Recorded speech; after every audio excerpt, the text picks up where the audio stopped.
Hi, I'm Abdul, and today we're going to talk about the different type of drink driving charges. And these are pretty much dependent upon the type of the evidence the police intend to rely upon. In today's video, we'll be discussing breath and blood, and there will be a separate video for urine, so just watch out for that one, guys.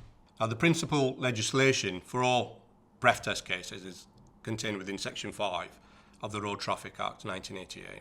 Now, the difference between the different type of charges is the evidence gathered by the police to show that you were over the prescribed alcohol limit.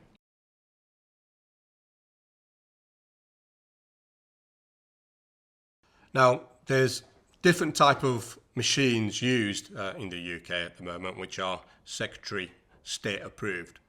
Number one, we have the Intoxilyzer 6000. Number two, we have the Chamic Datamaster. And number three, we have the ECIR.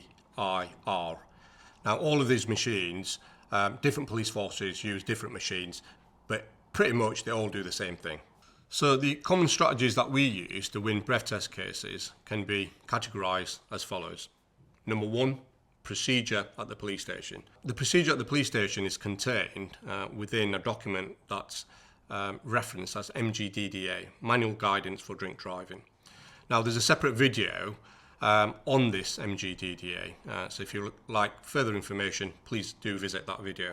The second most common strategy that we use is to actually challenge the machine itself, and the key case here is Cracknell v Willis. Now, please note that the challenging the machine, unfortunately, is not as straightforward as it may sound. The presumption is that the machine works, and it's for the defence to rebut that presumption. And how we often do that usually will depend upon the type of machine it is, and often we require forensic experts to comment upon whether that machine was working or not.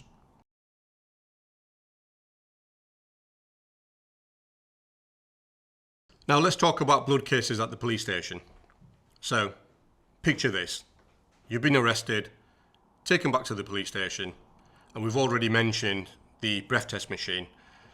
Now, in certain circumstances, the police may decide to take blood from you as opposed to relying upon the EBM machine, the breath test machine.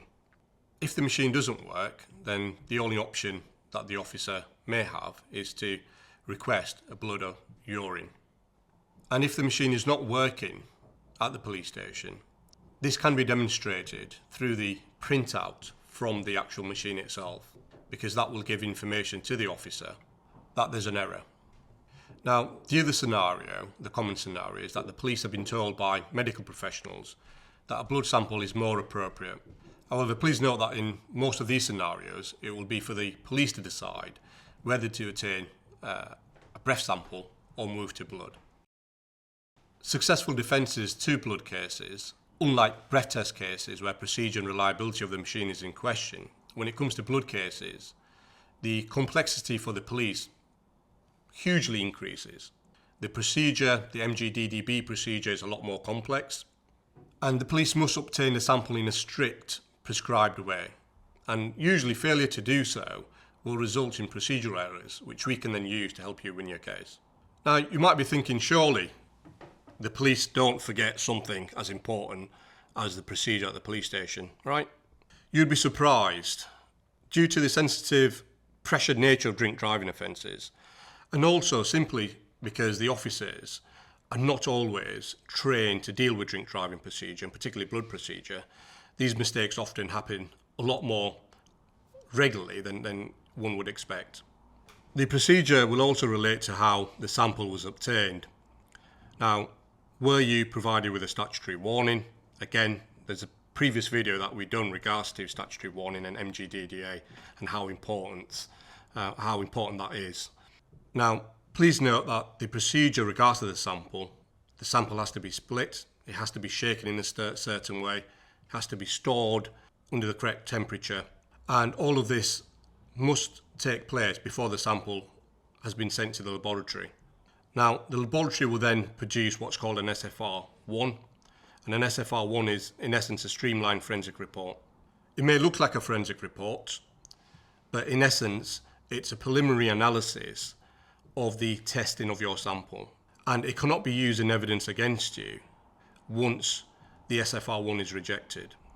And once the SFR1 is rejected, the CPS or the Crown Prosecution Service will need to produce an SFR2 and data analysis pack, which is a full report regards to the testing methodology adopted by the laboratories. In many cases that we deal with, the SFR2 is not provided by the Crown Prosecution Service to the defence, and this can be used to help you keep your driving licence and avoid a disqualification.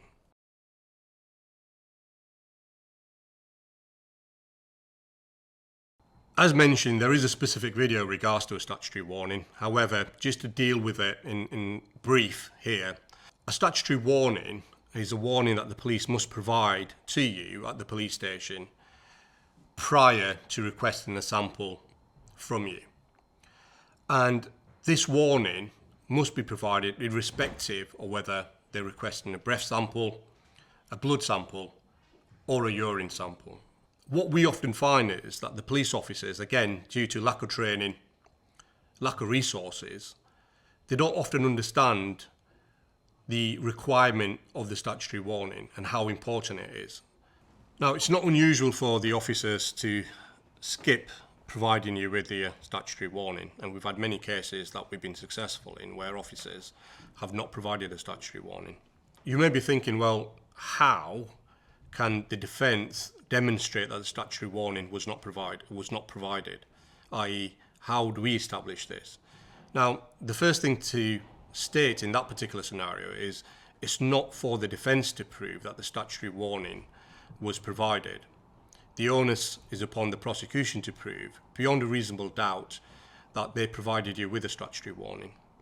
How would the prosecution, in essence, achieve this?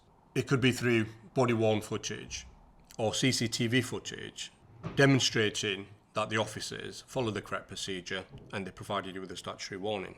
In the absence of CCTV footage or body-worn footage, the officers will then be required to attend and give evidence against you in which they will state that the statutory warning was provided. However, please note, in these scenarios, it's not always a given that the evidence that the police will give will be accepted by the courts. And of course, we will use all our years of dealing with these cases to cross-examine the police officers and hopefully use that to help you keep your driving licence. If you find yourselves facing a potential motoring charge, then please feel free to give us a call. Our initial consultation is free and our details are in the description below. Thank you for watching. Please remember to like, comment and subscribe for more free legal content.